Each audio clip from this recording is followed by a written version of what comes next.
Assalamualaikum warahmatullahi wabarakatuh. Saya Misran SPD, satu TGP Kabupaten Aceh Barat, berasal dari SPD Negeri Labuh. Di sini saya akan berdialog, berdiskusi dengan dua kepala sekolah, yaitu Kepala SLB Negeri Labuh dan juga dengan Kepala SLB Rahmatillah terkait dengan kasus-kasus terima etika. Selamat menyaksikan.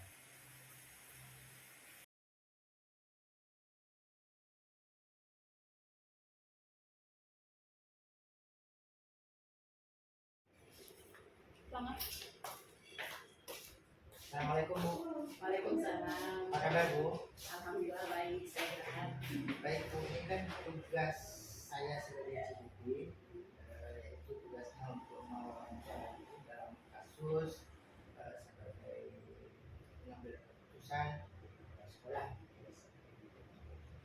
Nah, yang menjadi pertanyaan bagi kami di sini adalah selama ini bagaimana Ibu dapat mengidentifikasikan kasus-kasus yang merupakan dilema etika atau bukan moral di sekolah? Ya, kalau misalnya dalam permasalahan dilema etika ini, baik dilema etika maupun rujukan moral gitu, kami di sini tidak mengidentifikasi secara khusus, tapi mungkin lebih ke mempelajari dan mengambil kesimpulan dari kasus-kasus yang terjadi. Mungkin itu bisa kita jadi tindak lanjut untuk kedepannya sebagai sebagai penyelesaian masalah, dan mungkin di situ juga mempermudah kita untuk mengambil keputusan yang terbaik di antara yang terbaik, seperti itu. Selanjutnya Bu, selama ini ya, bagaimana Ibu menjalankan pengambilan keputusan di sekolah Ibu ini, terutama untuk kasus-kasus di mana ada dua kepentingan yang sama-sama benar atau sama-sama mengandung nilai kebijakan? Ya, kalau misalnya saya memang diharuskan mengambil keputusan dalam hal ini, langkah yang pertama saya lakukan adalah bermusyawarah, mungkin dengan pihak tertentu atau pihak terkait. Kalaulah itu masalah di sekolah kita ini, kita akan mungkin bermusyawarah dengan guru-guru yang pertama ya, kemudian mungkin dengan orang tua siswa. Jika dibutuhkan atau diperlukan, kita juga menghadirkan komite sekolah.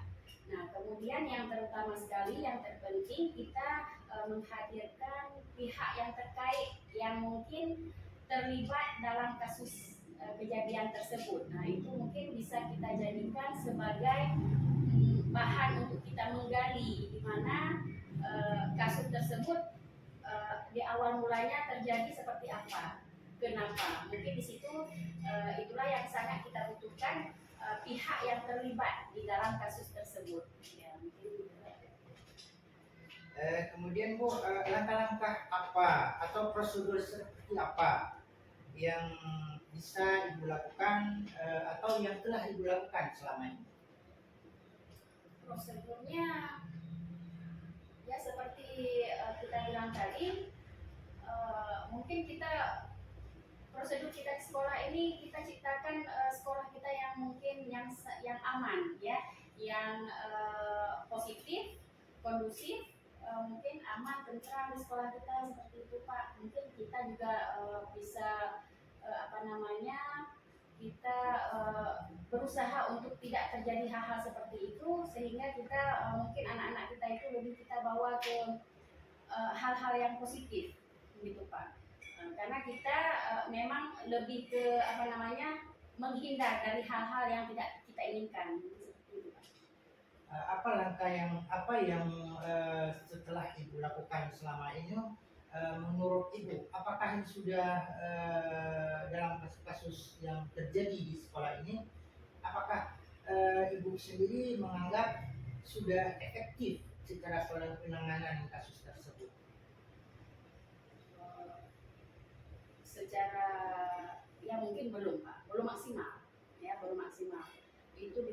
kan mungkin kasusnya itu tidak saling terbuka. Mungkin ada kasus yang nantinya yang kita anggap itu tidak boleh kita buka di publik, itu tidak kita sharing secara terbuka. Mungkin itu ada hal yang harus kita memang kita jaga etiknya. Mungkin ada juga yang bagaimana ya, kita selesaikan dalam forum terkecil saja, begitu Pak. Tapi yang keinginan pribadi saya itu setiap ada kasus, baik itu dilema etika maupun yang satu lagi Pak, iya, nah itu saya maunya terbuka secara publik, baik itu masalah yang terkecil apapun hingga masalah yang terbesar. Nah, jadi kita yang di sini di sekolah kita ciptakan itu penyelesaian masalah secara publik atau terbuka. Kita lanjut ya. Selama ini hal-hal apa saja yang barangkali bagi Ibu menjadi sebuah tantangan dalam kasus-kasus delima ikan?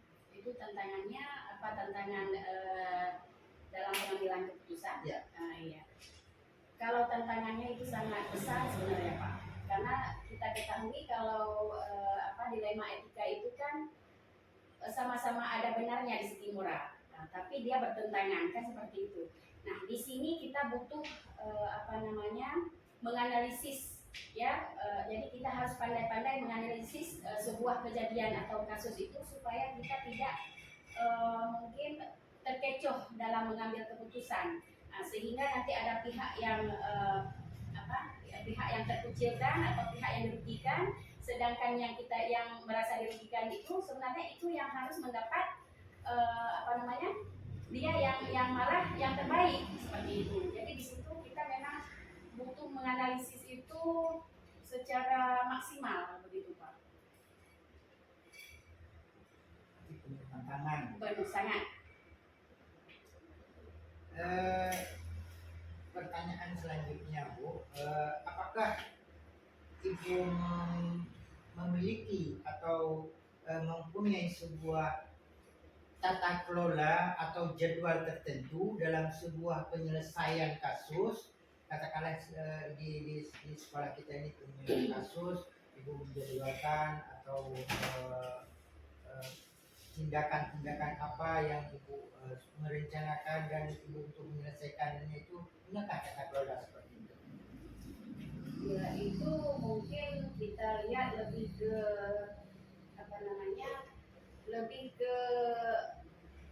permasalahannya. Kalaulah itu permasalahannya memang harus kita selesaikan pada saat itu juga, mungkin di hari itu juga, di tempat itu juga, kenapa kita harus mengulurkan waktu ke depannya? Tapi sebaliknya, jika permasalahan itu rumit atau permasalahan itu besar, kita membutuhkan pihak-pihak lain atau pihak-pihak terkait, jadi kita kan harus menjadwalkannya dulu, kita harus buat kesepakatan dulu. Mungkin untuk kita bisa sharing dalam satu ruangan, kita bermusyawarah dulu, karena intinya dalam setiap menyelesaikan masalah itu kan kita harus butuh musyawarah. Sehingga di situ kita bisa mendapatkan ketentuan ataupun keputusan yang baik ya. Dan tidak mungkin ada yang pihak yang seperti kita katakan tadi, tidak ada pihak yang merasa dirugikan. Tadi katakan bahwa melihat dari segi masalahnya, iya. bahwa jika ada masalah itu bisa diselesaikan itu terus atau seminggu. Terus satu lagi mengatakan kalau memang masalah itu perlu waktu kita tunda dalam rangka menyelesaikan, kita tunda dulu dalam rangka proses. Kira-kira bisa nggak disebut masalah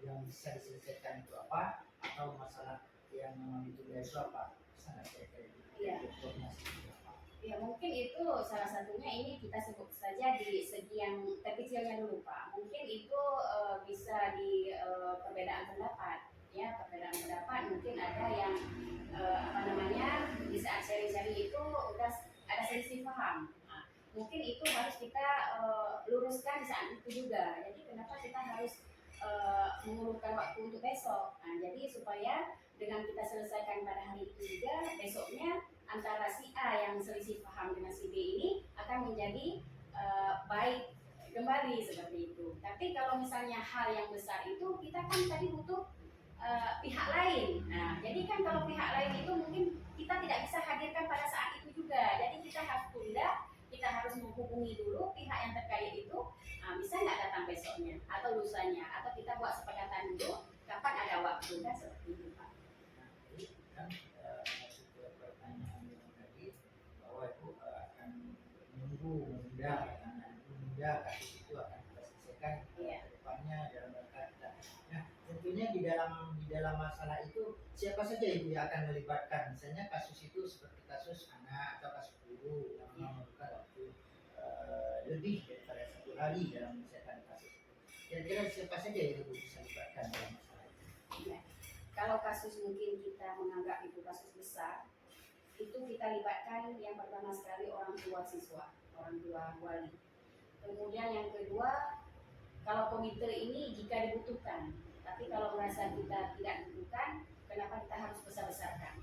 Kalau komite ini kan dia sudah keluar dari lingkungan sekolah nanti pembicaraannya kan Pak. Nah, jadi kemudian yang saya hadirkan di sini yang pertama sekali tadi guru kelasnya.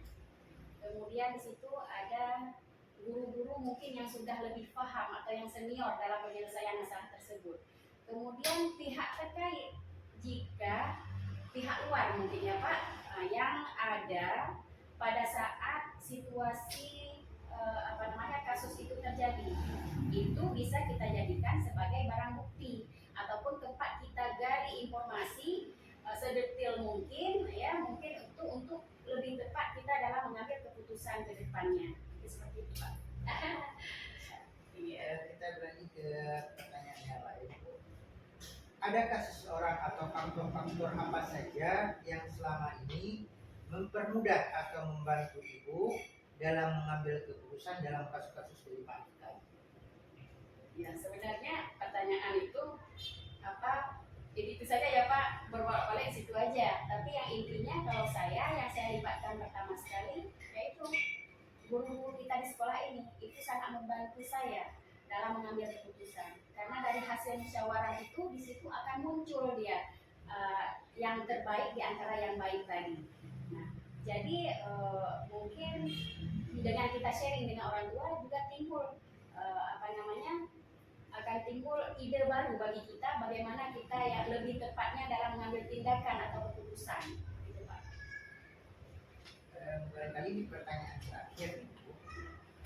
Dari semua hal yang telah disampaikan, baik di dalam pembelajaran, apa yang dapat dipetik dari pengalaman atau ibu mengambil keputusan terhadap dilema ini, terhadap masalah-masalah ini, sehingga ibu dapat mengambil satu keputusan. Apa yang bisa Intinya kesimpulannya ya Pak ya. Kalau kesimpulannya di setiap ada permasalahan, di setiap ada kasus, hal yang pertama yang ampuh untuk menyelesaikannya itu adalah musyawarah. Ya, kita butuh teman-teman sejawat, orang di sekeliling kita, dan orang yang bisa mendorong kita untuk mengambil keputusan itu yang sangat terbaik seperti itu, baik itu di ruang lingkup yang terkecil maupun di ruang lingkup yang sangat besar. Intinya musyawarah Pak. Kira-kira dari penjelasan ibu ini tadi, ini sudah pernahkah ibu lakukan yang mungkin bisa terjadi selama ini? Sudah seberapa sering ibu lakukan hal tersebut? Ada baik hal kecil maupun hal yang besar sudah kita alami, baik itu terhadap siswa, terjadi kasus terhadap siswa maupun terhadap guru. Kalau guru, kita mungkin di sini EQ kita kan berbeda ya Pak ya, mungkin selisih paham itu sering. Nantinya hal yang tidak ingin kita ucapkan akan terucap di situ Pak. Nah disitulah kita butuh untuk kompromi, kita sharing bersama. Sehingga kita di sini tidak akan pernah terjadi dilema etika itu tadi Pak, atau bujuk moral seperti Bapak katakan tadi. Nah, di sini kalau misalnya dilema etika mungkin di situ kita rumit ya Pak untuk penyelesaiannya sedikit karena sama-sama kita ketahui itu bahwa sama-sama benar di segi moral tapi dia punya bertentangan seperti itu. Tapi kalau misalnya di apa namanya satu lagi yang satu lagi Pak, yang satu kan dilema etika, satu lagi bujuk moral. Nah kalau bujuk moral itu mungkin lebih gampang kita menentukan, kita lebih ke yang benarnya karena di situ ada benar satu, ada salah satu ya kan Pak. Tapi kalau misalnya di etika dilema etika itu yang sulit. Nah jadi intinya untuk menyelesaikan dua permasalahan ini atau kasus-kasus yang terjadi di sekolah kita butuh musyawarah. Berarti saling berkolaborasi. Iya Pak. Baik Bu, mungkin ini saja yang bisa saya tanyakan ke Bu. Iya Pak. Terima kasih atas waktu yang sudah diberikan. Iya Pak. Saya berharap di sekolah ini kita bisa menyelesaikan masalah yang mudah-mudahan bisa menjadi sebuah pembelajaran. Sekian saja Bu. Assalamualaikum. Waalaikumsalam.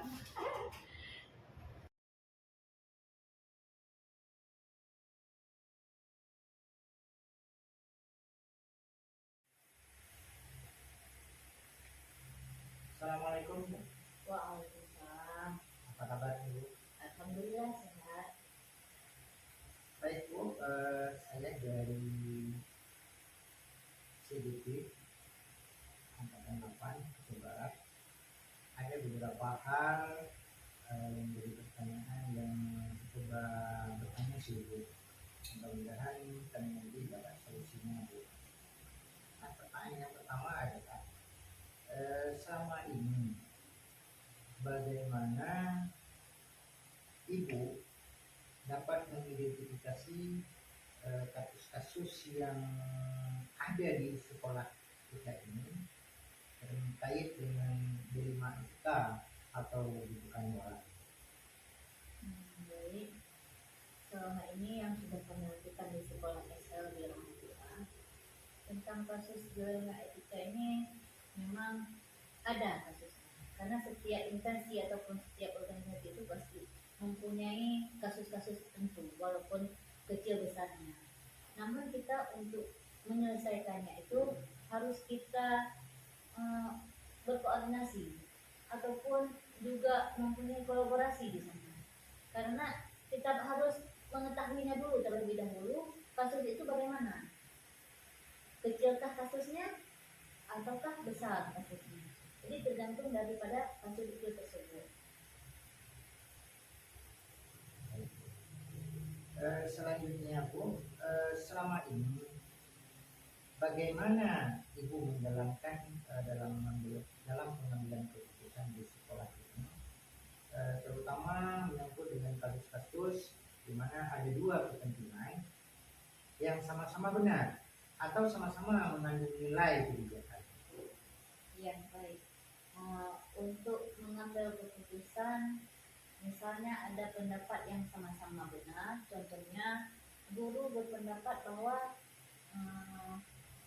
satu berpendapat bahwa tentang ini dan satu guru lagi berargumen berbeda, tetapi tujuannya adalah satu, tetapi berbeda saja argumennya itu. Nah, itu cara penyelesaiannya kalau menurut saya yang sudah saya lakukan di sini di SLB Rahmatullah. Dua-duanya itu memang saya pikir itu betul, pendapat mereka itu betul, sama-sama berfungsi, sama-sama untuk memajukan sekolah misalnya. Nah, disitulah saya harus mengambil kebijakan, disitulah saya masuk untuk menenangkan mereka berdua bahwa pendapat mereka itu sudah benar dan kita ambil dua-duanya dalam arti yang mana yang lebih ini. Kita tanyakan pendapat mereka ini kalau kita buat begini bagaimana. Nah, kalau misalnya pendapat ini juga kita ambil pendapat ini, karena nggak mungkin kita ambil salah satu dari guru tersebut karena semuanya dua-duanya benar nih. Makanya kita ambil di tengahnya, kita ambil dua-duanya pendapat, kita satukan dengan pendapat dua orang guru tersebut, kita satukan menjadi satu sehingga tujuan mereka itu tercapai dua-duanya. Itu yang kami lakukan di SLB Rahmatullah. sehingga tercover semua Bu, ya. Iya, betul. Baik Bu, sejauh ini eh, adakah langkah-langkah atau prosedur seperti apa yang sudah dilakukan selama ini? Prosedur itu tetap ada, karena dengan adanya berjalannya baik itu permasalahan atau apa saja, tanpa adanya prosedur itu mungkin agak melenceng daripada sesuatu yang kita inginkan. Nah, prosedur itu misalnya ada problema ketika ini, kita prosedurnya yang terutama sekali bermusyawarah. Bermusyawarah. Kita tanyakan apa permasalahannya. Nah, setelah kita tanyakan apa permasalahannya, bagaimana ceritanya, kronologisnya bagaimana. Nah, setelah itu baru kita tahu, dan kita tidak bisa mengambil dari satu pihak saja, maka harus kita cari lagi dengan sumber yang lainnya. Apa permasalahan yang sebenarnya? Karena kalau kita ambil dari satu sampel saja, itu kan kita selaku manusia biasa pasti ada pembelaan untuk diri kita sendiri.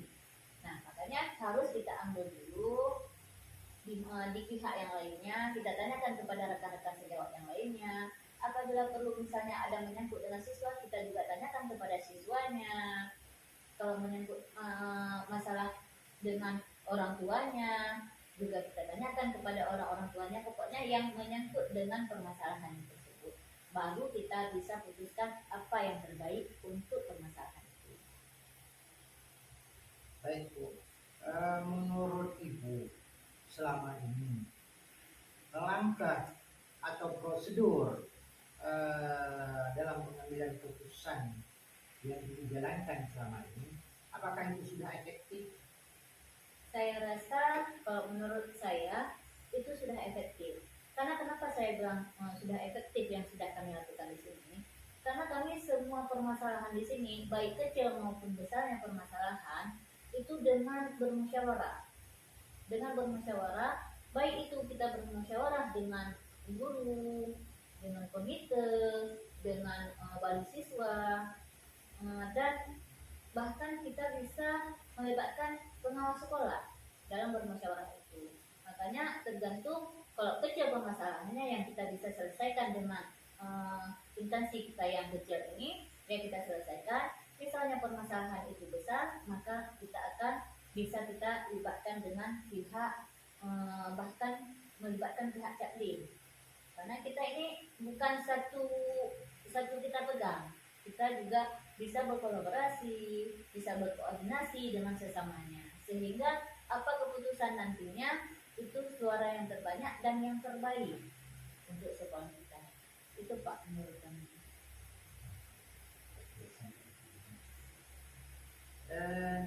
Terkait dengan hal yang tadi, apa yang Ibu utarakan tadi, menurut Ibu tantangan apa dalam Ibu pengambilan keputusan terhadap kasus-kasus kelima kita? Adakah tantangan-tantangan yang didapatkan selama ini dalam menangani kasus-kasus kelima kita? Ya, baik Pak. Untuk tantangan, itu tantangan memang sangat besar tantangan. Karena setiap kita memegang satu instansi ataupun organisasi, itu tantangan terlebih dahulu yang ada di depannya Pak. Karena permasalahan itu setelah adanya tantangan, kalau ada kita tantangan pasti ada permasalahan. Karena kenapa? Setiap permasalahan itu dengan adanya tantangan, jadi saling berkaitan mereka itu. Sehingga tantangannya seperti di SLB Ramadhan. Tantangannya apa? Banyak. Tantangannya kita harus mengetahui watak-watak guru di sini semua, itu satu tantangan. Karena kalau kita tidak tahu bagaimana guru tersebut, bagaimana kita harus membimbing mereka ataupun kita bisa berbaur dengan mereka. Nah, itu satu tantangan bagi saya sendiri selaku kepala sekolah. Dan tantangan yang lainnya, kita harus juga tahu bagaimana karakteristik tentang keluarga dari si murid itu. Jadi si murid itu, mereka atau bukankah keluarganya, atau bagaimanakah keluarganya, kita harus sampai tahu sampai ke siswanya itu bagi sekolah kita.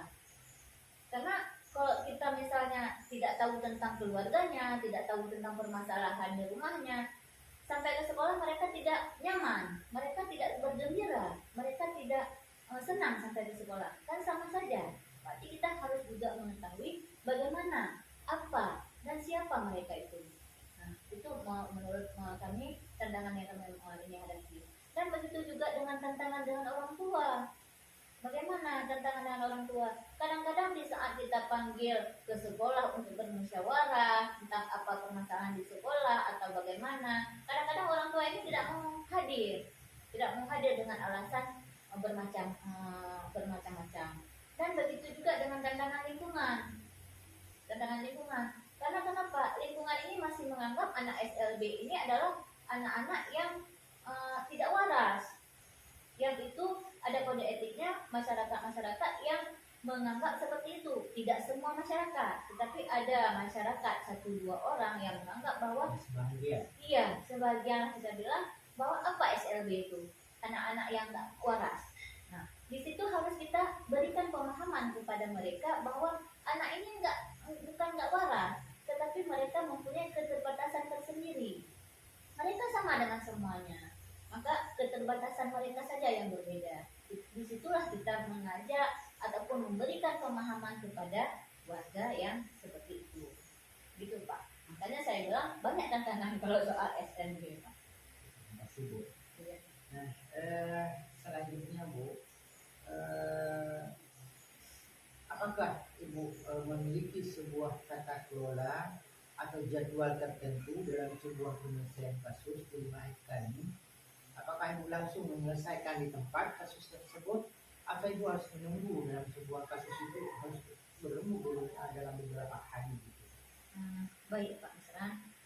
Gini Pak, saya cerita sedikit tentang permasalahan kalau misalnya bagaimana cara menyelesaikan masalah ini. Itu mengenai permasalahan etika ini, permasalahan moral etika ini, itu tergantung dari apa permasalahannya dulu. Misalnya permasalahan cuma selisih paham saja antara guru dengan guru, itu bisa diselesaikan pada saat itu terus. Bisa saya panggilkan apa permasalahannya, kita tanya. Mungkin kadang-kadang guru tersebut ada permasalahan di rumah, sampai ke sekolah terbawa-bawa, jadi kita selesaikan bersama sehingga itu bisa terselesaikan. Dan ada juga permasalahan yang tidak bisa diselesaikan pada hari itu terus. Karena kenapa? Permasalahannya menyangkut dengan wali siswa, menyangkut dengan siswa. Jadi harus misalnya siswa itu bertingkah ataupun berperilaku mereka udah di luar kebiasaan, maka itu kan harus kita bekerja sama ataupun berkolaborasi dengan orang tuanya. Kita harus panggil orang tuanya ke sekolah, kita tanyakan kenapa anak ini dalam minggu ini atau beberapa hari ini anak ini sudah agresif, terlalu agresif. Biasanya nggak seperti itu. Apakah dia itu karena anak SLB kan makanannya harus terbatas, harus nggak bisa makan sembarangan, jadi gandum-gandum nggak bisa banyak. Kan bisa kita tanyakan kepada orang tuanya langsung, apa salah dikonsumsi di rumah atau bagaimana. Itu harus bekerja sama dengan orang tuanya. Jadi kita nggak bisa kita putuskan terus hari itu, oh ini kamu kayak ini nggak bisa. Karena lebih-lebih anak SLB nggak bisa dia kasih tahu, oh saya makan ini, nggak bisa. Pasti harus kita bekerja sama dengan orang tuanya. Masih butuh waktu. Iya, masih butuh waktu dalam beberapa hari. Mana tahu kan kita undang besok nggak datang, kan harus kita undang lagi dengan waktu yang tidak bisa kita tentukan, gitu Pak. Baik Bu, selanjutnya adakah seseorang atau faktor-faktor yang selama ini yang dapat mempermudah bagi Ibu sendiri atau membantu Ibu di dalam pengambilan keputusan? Pasti Pak. Karena saya ini selaku manusia biasa dan belum juga bisa mengambil keputusan yang begitu terus. Maka saya perlu adanya bantuan dari yang lainnya. Yang terutama yang membantu saya di sekolah ini adalah semua dewan guru, semua staf yang ada di sini. Apa permasalahan, baik permasalahan sekolah, permasalahan apa saja, saya kompromi dengan mereka, dengan semuanya apa, karena pendapat dari satu dengan yang lainnya nanti bisa kita gabung menjadi satu. Nah, Dan ada juga dibantu oleh komite sekolah. Jadi karena komite sebagai komite pembelajaran juga dia banyak memberikan ide-ide yang terbaik, ide-ide yang baru ataupun menyelesaikan permasalahan. Jadi memberikan solusi untuk saya bagaimana menyelesaikan semua permasalahan. Juga pengawas sekolah, masyarakat sekitar, terus mustika itu juga membantu dalam menyelesaikan permasalahan. Karena semua pihak membantu. Karena dengan bekerja sama seperti itu mungkin cepat terselesai masalah. Baik Bu, dari serangkaian yang sudah kita bicarakan tadi, kira-kira apa yang bisa kita petik dari pengalaman Ibu dari keseluruhan permasalahan tadi, sehingga melahirkan sebuah keputusan yang bulat yang bisa kita ambil di dalam diskusi kita hari. Baik Pak Hasan, saya coba untuk mengambil apa yang terbaik ya. Untuk ini sebenarnya semua permasalahan itu Pak, baik permasalahan kecil besar ataupun atau apa saja permasalahan baik mengenai guru siswa ini, yaitu dengan satu yaitu musyawarah. Jadi dengan berkolaborasi dengan orang tua, siswa, dengan muspika setempat, terus dengan komite sekolah, dengan pengawas sekolah, bahkan dengan Capdin yang ada di Aceh Barat, sehingga saya rasa semua permasalahan itu nggak ada yang berat Pak. Karena kan seperti istilahnya berat sama dipikul, ringan sama dijinjing, sehingga menjadi satu. Walaupun permasalahan segunung, kita bisa menjadi memperkecil permasalahan tersebut dengan adanya berkolaborasi dan bermusyawarah. Itu saja mungkin yang bisa saya sampaikan ke Bapak dengan apa yang saya lakukan selama ini di sekolah SLB Pak. Baik Bu, jawabannya luar biasa. Saya juga mengaturkan ribuan terima kasih terhadap apa yang telah disampaikan dan menjadi inspirasi baru bagi kami, sehingga nanti ke depan kita berharap terus masa-masa kami bisa disampaikan dan tiada masalah. Jadi demikian saja Bu. Terima kasih atas waktunya. Baik Pak Ustaz. Sekali lagi terima kasih Bu. Ya, sama-sama Pak. Demikianlah dialog yang kami lakukan terhadap dua sekolah. Yang pertama dengan Kepala Sekolah SLB Negeri Melabuh, yaitu dengan Ibu Puspama SPD, dan yang kedua dengan Kepala SLB Rahmatullah, yaitu dengan Ibu Eka Julia. Semoga apa yang kami bahas ini menjadi satu motivasi bagi kita bersama dan tentunya menjadi pembelajaran yang berharga bagi kita bersama. Demikian, wabillahi taufiq wal hidayah. Wassalamualaikum warahmatullahi wabarakatuh.